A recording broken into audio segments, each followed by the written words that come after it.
it is time for Stugotz to share his game notes. No one in the media will tell you what happened better than my boy Stu. Weekend observations brought to you by Miller Lite. Great taste, 96 calories, available for delivery. Dan, he went away for 10 months and no one noticed. He came back and no one noticed. But we are officially in the dog days of summer, and I needed someone to be back. And he was there for me. Because Dan, yesterday, he went 2 of 3 with a home run, 3 RBIs, while leading the Reds to their 9th straight win. And just like that, make no mistake about it, Dan, Joey Votto is back. The Reds have won a bunch of in a row. I just saw they've got a tall player who can beat out first base. Ellie De La Cruz? Oh my he God, can beat Dan. out line drives to first base. Mike sure tried to tell you about him. He's 6'7". What? I mean, he looks giant. Don't worry, Joey Votto, Stugotz. Yep, he's back. Ribbies. Automatic brights in cars. Game changer. Ricky Fowler. You're that lazy. Do it in a major. You're that lazy. You need the brights to be automatic as opposed to just turning them on. Listen, my car does not have this, but these brights go on when the car thinks I need brights, Dan, and I needed them. The brights go on automatically, and then they turn off. It's unbelievable on their own. I mean, Stugotz, have you seen the windshield wipers that turn themselves on? Yeah, hate no, those. what? Hate them. Hate them. Yeah. I don't like windshield wipers to go on except when I put them on.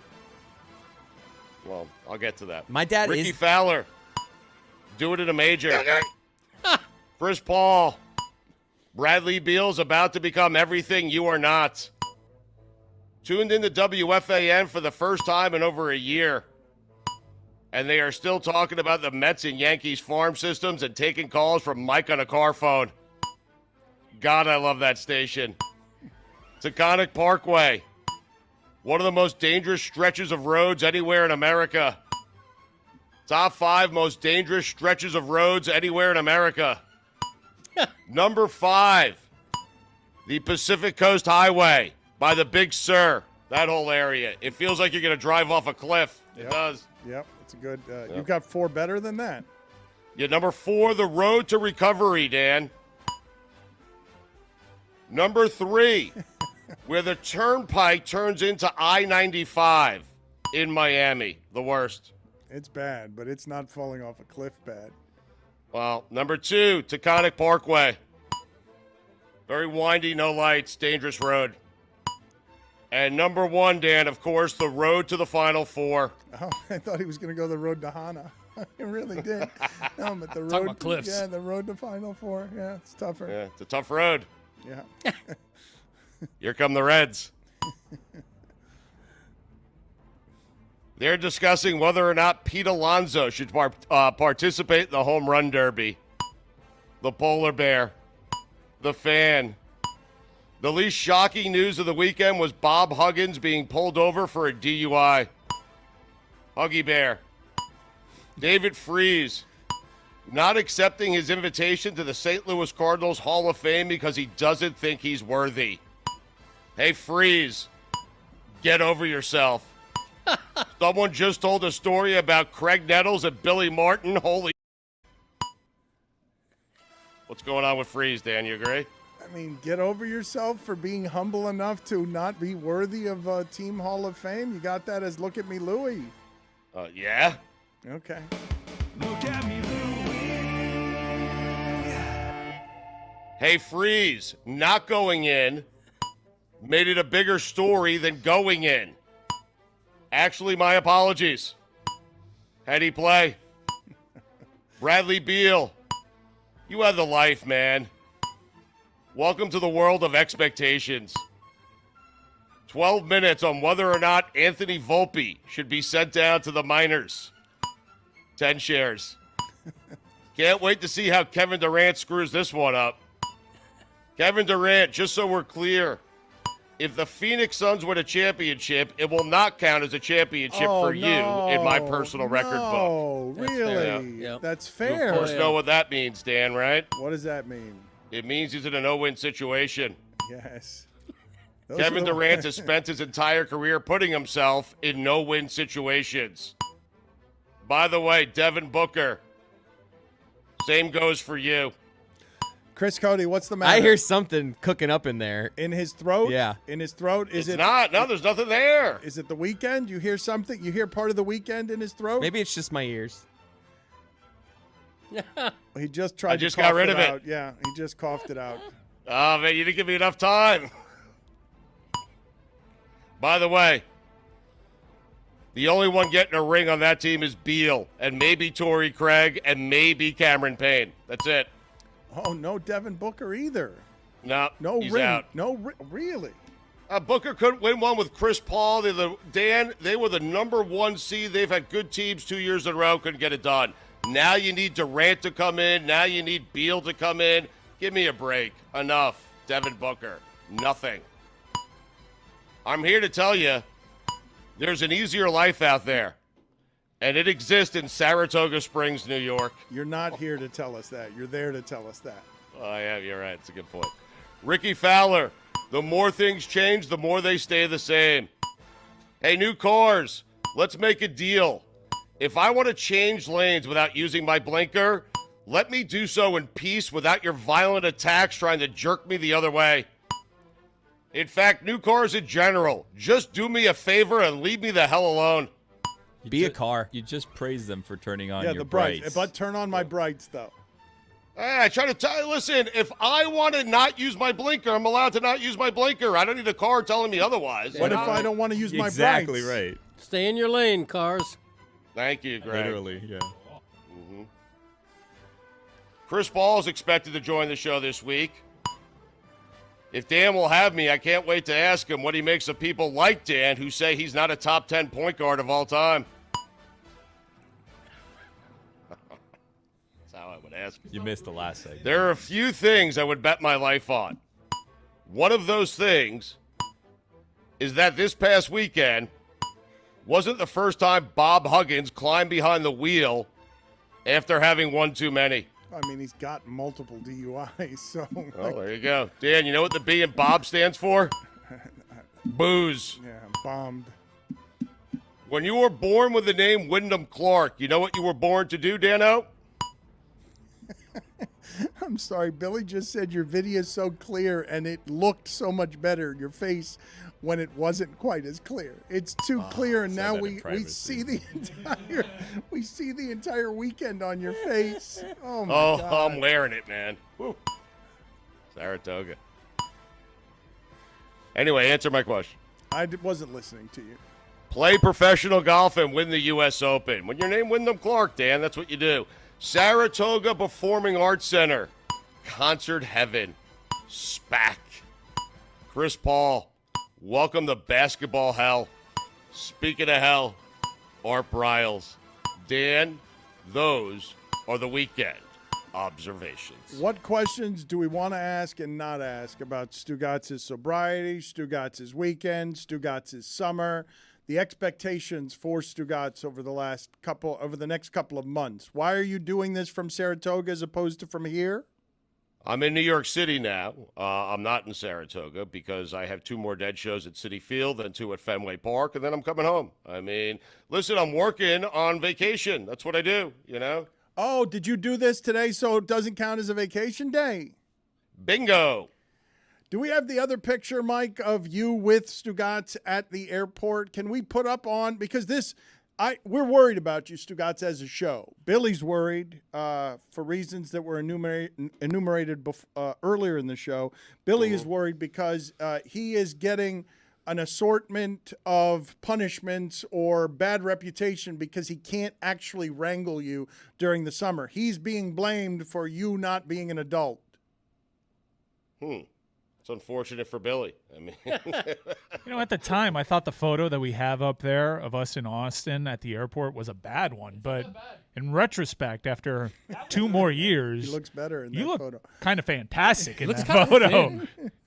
those were the glory days. Chris Cody continues to That thing has maintain been fighting. that There is a there's- piece of phlegm back there that is just No. fighting the good fight right now. Chris, I'm telling you, I'm fine. Like, I couldn't clear my throat if I wanted to. The only thing that you have to protect for the future of your career is that throat. Well, I mean, listen, thankfully, this is the final Dead & Company tour. I mean, Mike, are you of the belief that he could survive 10 more shows and another summer in his 50s of flying all over the place when he comes back down here every time with his back hurting and needs to get like an epidural for his spine, the kind of medicine that women in labor need? I don't think he's going to make it through this final tour. And I say that with air quotes because they're definitely not wrapping it up. Right. They don't call him the Grateful Living.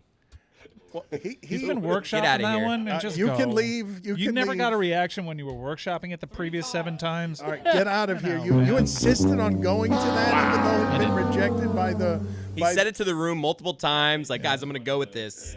The room kept looking. I saw you looking back at him as if he were farting. All of you, like, Fart just bear. stop doing that. That's his thing. Are you bad. worried that at the end or during this tour, Stugotz is going to be ungrateful and dead? It's a fair assessment. All right, Stugotz, thank you for making the time. the Grateful Dead's going to outlive me. Jesus. I don't know what we're going to do. This is the first one of the summer, and he's got something in his throat. He's got to protect his throat.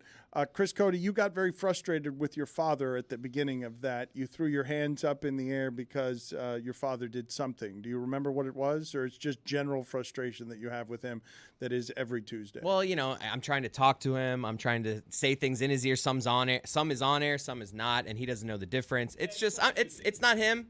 It's a me problem. In this seat, it lands on me, and that's on me. That's leadership. I'm sorry, right there. Greg Cody. I will try to be better, but you got me. It did you. get me thinking about Elton John is the farewell tour that I think you would want to most travel around.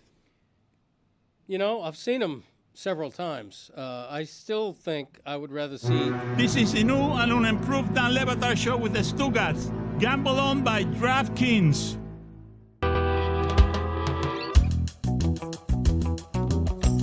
Is he the hottest manager in baseball? I don't mean 11 games over 500. I just mean the way he was being objectified in the other room because Billy and Mike couldn't stop asking him questions about his workouts and his cheap meals. And he's very fit.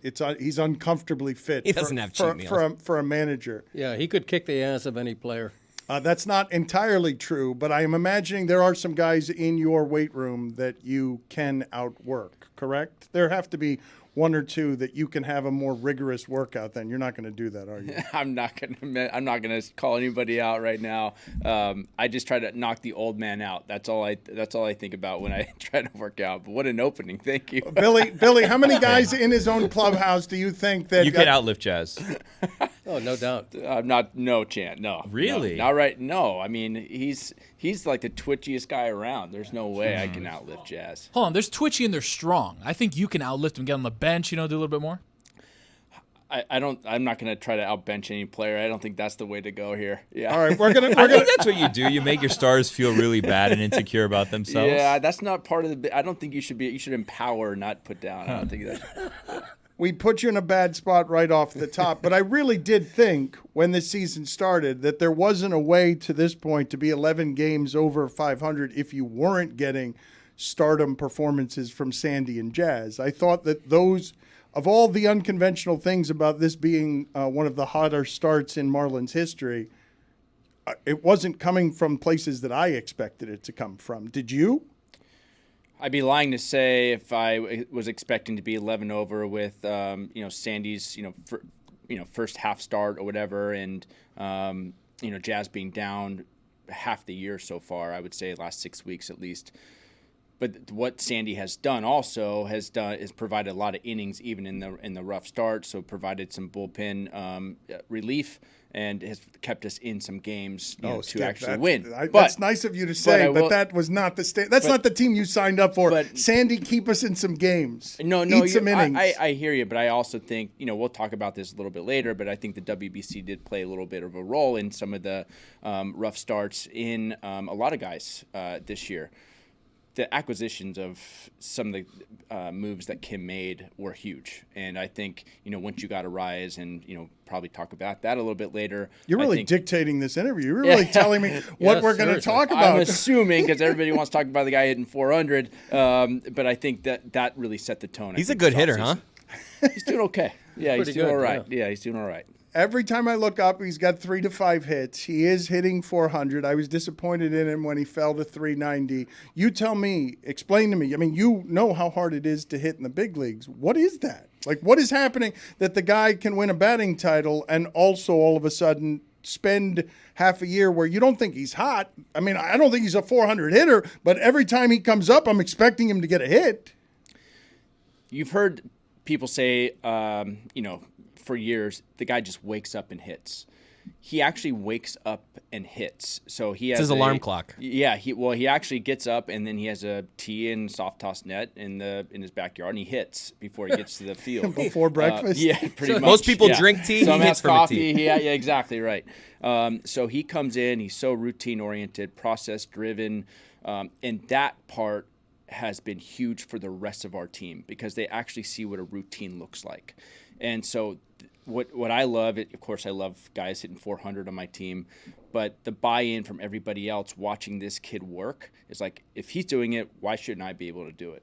And when your best player is your hardest worker, man, that's huge for a rookie manager, and that's what you're seeing. How often when you were playing would you assume a batting stance, an imaginary batting stance, in a strange place? Like, what were the strange places where you would be so hitting obsessed that we'd find you in a grocery store aisle?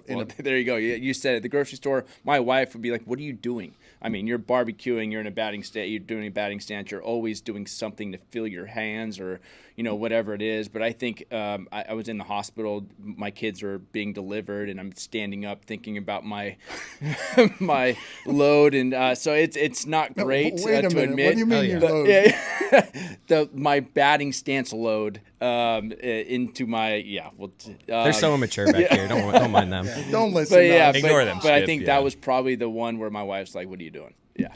I want more of this story. You're literally waiting for your kids, and you're changing the balance of your feet. It was a long labor, it was long. We're in hours worth, and she's getting an epidural, and I'm in my batting stance. It wasn't a great moment for me, but yeah, there's more things on my mind that shouldn't happen. So yeah. Do you still do that though? Because I don't know if that ever leaves you, and I do want to ask you about the transition because both ways it can be difficult. The transition from grieving yourself and your identity as a former player to being a manager who has only so much control over the action, where you're used to, hey, if I'm obsessed enough to be in my batting stance while my wife is in labor, I can control the results of those 4 at-bats. You're a bystander like us on some of what you're doing now, and there's a distance in that I'm always curious about what it does to an athlete to find a new identity after retirement. Yeah, what's funny is, speaking of retirement, my wife told me I'm not your hobby, so figure out something to do. So that's why I got into coaching. But when I was playing, I was a bench player for the majority of my career, and I didn't love that. But I got to watch different managers go about navigating the game, and it really helped me learn the game and bullpen moves or pinch hitting moves, whatever it was, leadership qualities that I liked, I didn't like, and then kind of made my own just in case. I never wanted to manage, which is wild. I wanted to be a major league player. But then I fell in love with the coaching side of it as soon as I retired, and then just kind of made my way up. But I think sometimes when some bad players make better coaches because they know how hard this game is. Sometimes the really good players are not great coaches because it was just so easy for them. You think you were a bad player? You identify as a bad player just because I would say I was one of the 25th or so guys on the roster a lot. So it took. You were like 18 or 19, man. Come on, what are you doing here? Don't be so The hard Hall on of yourself. You're a damn good player, exactly. man. I knew that if I had a bad week, I was probably getting cut or Had to be like a released or month, whatever. I'd say. Fair, yeah, around that area. But I knew Well, he didn't that play much, I was always in survival mode, and so that I had to be super detailed to survive. And I think that's what helped me in my coaching career so far. Can you take us through what that felt like to always to have a family, the responsibility of a family, and if I have a bad month, I'm going from big league living to something that doesn't feel like a career anymore. That's why I was working on my stance during labor, right? I mean, it was constant, a lot of anxiety, a lot of pressure. I was seeing sports psychologists before sports psychologists were okay in the game. Before it was like you were mentally weak to see somebody. And I never wanted to tell Tony La Russa that I was seeing a sports psychologist. Like, there's no way. But it was only just because, finding different ways to, not fear failure. It was just so, I'm here, be present and succeed. But I do feel like it really helped me through some times where I'm looking at my two kids and trying to figure out how, what ifs and not worrying about that so much. And it really helped me through. Fear.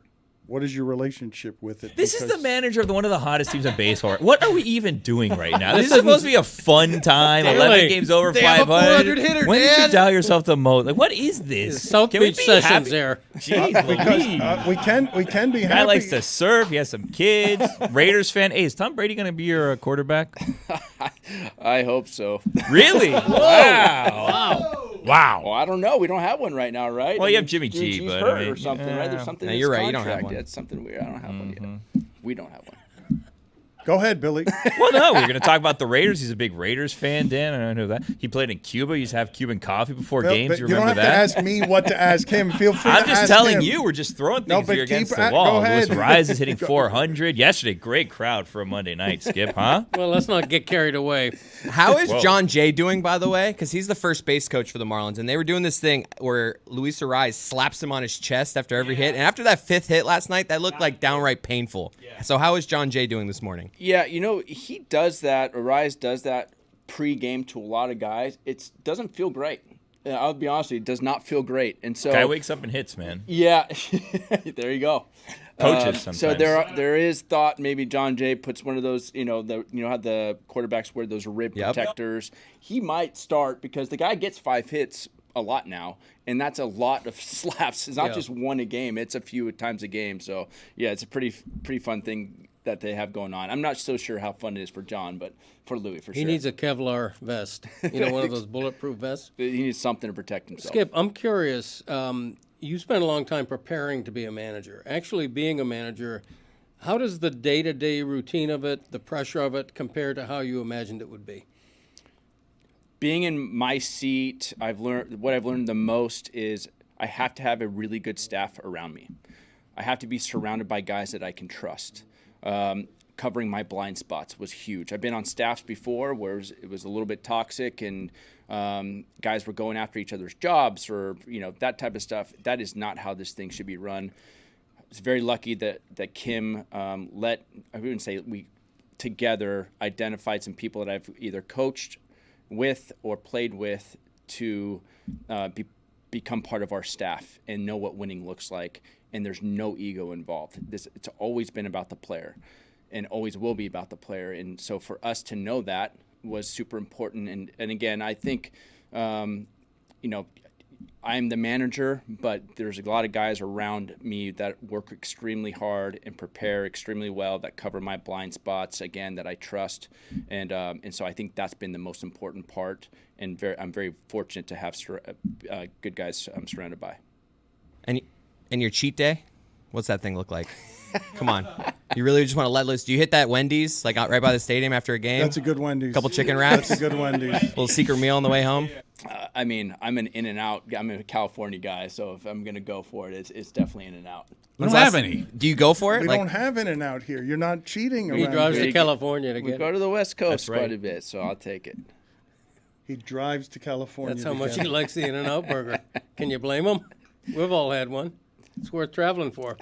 What's that, like 10 hours in the car? This is A little more. Your 30. contribution is 10 hours gets you to North Carolina. Does it? Well, he probably flies. I mean, he's a rich man. This is the new and unimproved Dan Le Batard Show with the Stugotz. Gamble on by DraftKings.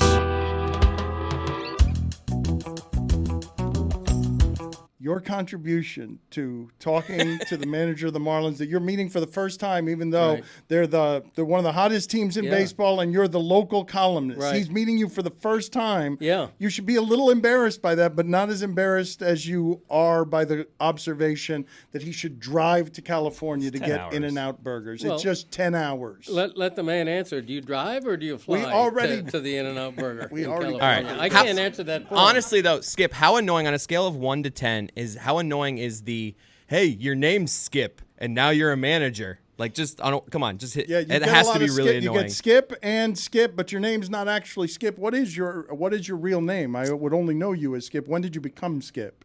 Jared, Jared, is my real name. I had 4 Jareds on my T-ball team when I was a kid. I could do a lot of things athletically. For whatever reason, I couldn't skip. My dad thought it'd be funny to nickname me that. Here we are, 40 years later. I'm still Skip. Tony La Russa always reminded me, you might be Skip, but I'm the effing skipper every day. Anyone call you Skippy? My mom thought it'd be funny at 16 years old to put Skippy on my license plate. So that was my license plate for 2 years. That was brutal. So she calls me Skippy, yeah. You're a classic Jared, right? With an E, Jared? Jared. That's a good question. As opposed to Sultan Lamacchia. Well, just a second. Listen, He's cooking right now. How See do where you he's feel going. about the Jared with an O? Gerard. Yeah, is that like a real controversy in the Jared community? I haven't. Greg, go sit. No, Skip, tell us how you really feel. It's a legitimate He had Greg, opinions go here, sit in the Dan. penalty I box. feel like John he wants to ask opinions. you my boy Cook. I feel like he's giving us coach speak here, and he wants to rip Jared's with an O, but he won't do it. That's fine. the way he said And Gerard to Greg start. can hear his answer from the penalty box. I want him out of here. This has not been a Journalism. stellar 5 minutes for Greg Cody Beyond stellar. with the questions. Thank you for all your good contributions and work. La Russa. So no thoughts on Jared with an O. Can we just close the book on that? I'm good with that. Straight to no La Russa. thoughts. Yeah, thank you. La Russa seems like a bit of a jerk. Whoa. Is that a better question? Seems like he would be very hard on the 25th guy on his roster. I will tell you from the other dugout, it looks that way. From inside our clubhouse, we knew who the leader was. We knew there was no nonsense. We knew we were expected to come in and work and to get better and to win. There was expectation when we were in there. We knew who the leader was. I had a great relationship with him. If you didn't work and you showed up late, he wasn't great.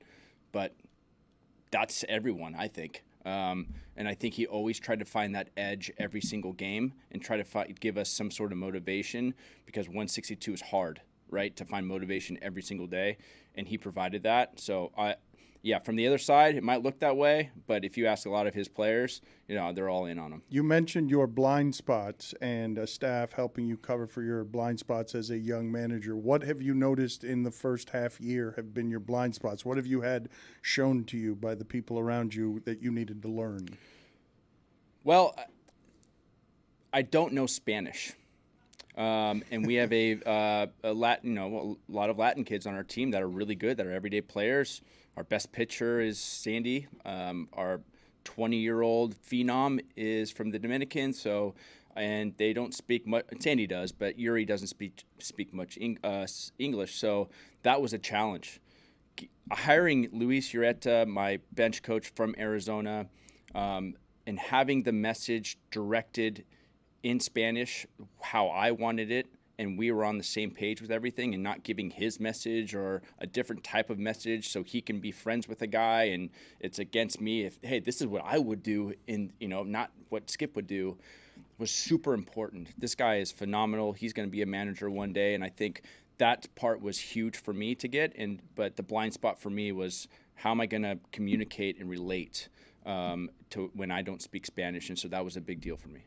Frank Robinson used to say that he wouldn't talk to Vladimir Guerrero at all, not through a translator, because he was afraid of message getting lost in translation and Vlad Guerrero thinking he was being reprimanded or was dumb just because Frank Robinson was telling him something. So he would just avoid talking to him altogether.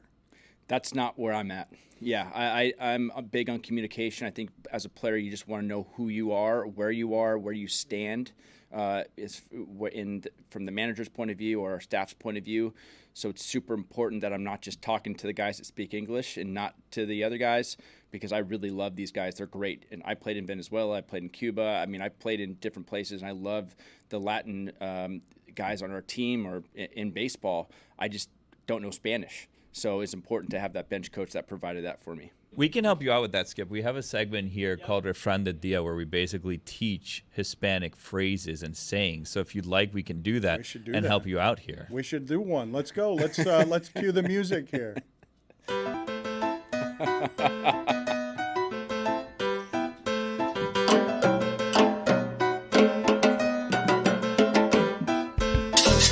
Dímelo, mi gente! It has been a long time coming. I think this is not the first Refran here in the new studio. I think we did one with Papi a while back, but it's our first one with somebody so official as Skip Schumaker. Skip, there's a lot of Spanish-speaking players in your locker room, and again, what we're going to do here is we're going to teach you a phrase that is going to be able to connect with your players, where you're going to be able to see them and say something to them and be like, oh, wow, I got it. All right, let's see what we have here. These are dangerous sometimes. Sometimes, but maybe there's a connection. The wheel decides. You never know. All right, what's the wheel going to say? Let's see what we've got here. Okay, excellent. We don't have that imaging. Very good. Okay, there we go. There it is. Thank you. Let's see what it lands on. That was decent. Oh. Okay, we've got. All right, so Skip, whenever you walk in to your clubhouse and you see the guys that speak Spanish, you're going to hit them with this word, okay? It's a very simple word, one shot, all right? All you got to say is, consolte.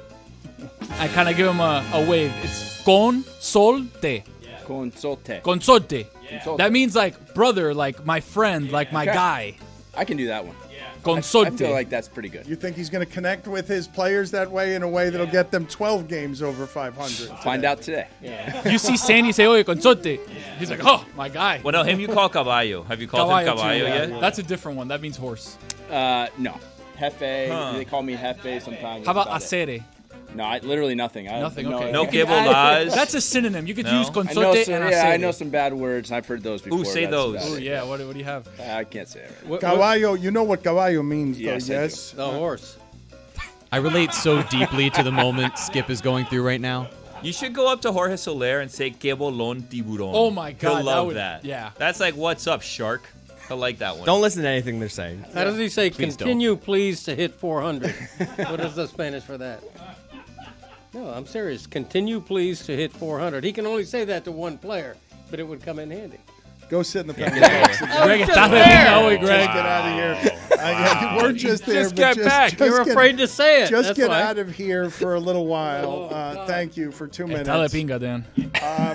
Was there any point Skip knows that one. during this the season, preseason, any time that you have thought, what have I gotten myself into? What something so unexpected arrived that you were surprised by? Not yet. Luckily, I think spring training probably was the toughest when I got there, and just the magnitude of the position of not knowing anybody really in the front office, just phone calls, nobody in the minor leagues. You know, when I got this job, I didn't know anybody. So there's 200 plus people I have to meet, introduce myself to, try to remember their names, their positions, their titles. So that part, the first couple of days, I was like, oh man. And then everyone is thinking about that first opening speech to the team with everybody around, ownership.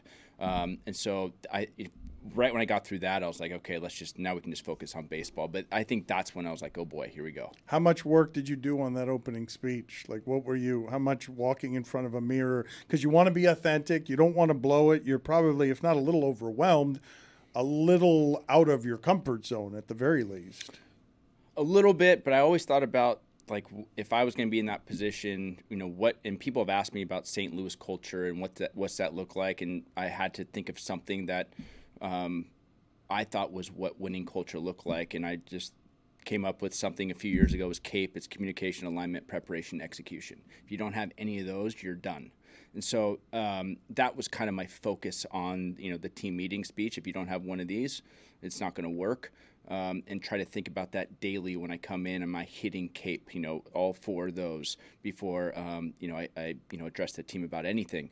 And so I think that was not really preparation. When I first got this job too, I did some interviews before, with different teams and managerial positions, and I would look at every single position player, prospect, coach, and in those interviews, I never got asked one question about any of those.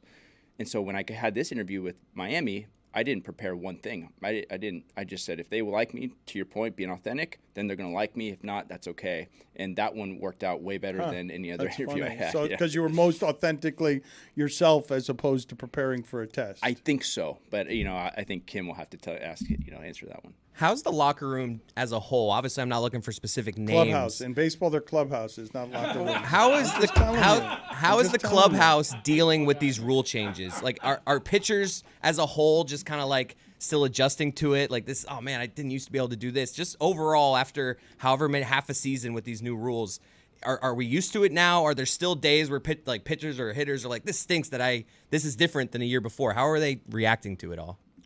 Initially tough. I think the WBC put a wrinkle in things because the same rules were still applied with the WBC, and then getting those guys back only for 10 days or 2 weeks, and then implementing those rules was really challenging. But now I think we're good. I think everybody's bought in, and I don't think nothing has come up where maybe a couple ejections because we don't agree on some of the rules and how they're implemented with some of the umpires. But other than that, it's been really smooth now that we're in month 3. I do think there are some things that could be adjusted a little bit to help the game. The thing I do worry about most is injury from pitchers at the end of the year, because throwing as hard as you can every 15 seconds could take a toll, and we'll see how that all works out. Welcome back, Greg. You might Thank want you. to put your headset on so that you can participate in this show the way that professionals would participate in the show. Do you have any questions better than the question about whether he drives to California for his In-N-Out We still burgers? don't know, by the way. We still haven't He didn't gotten an answer. He's answer to evading that the question. Do you have any other questions for Skip? I actually, This is the new and unimproved Dan Le Batard Show with the Stugotz. Gamble on by DraftKings.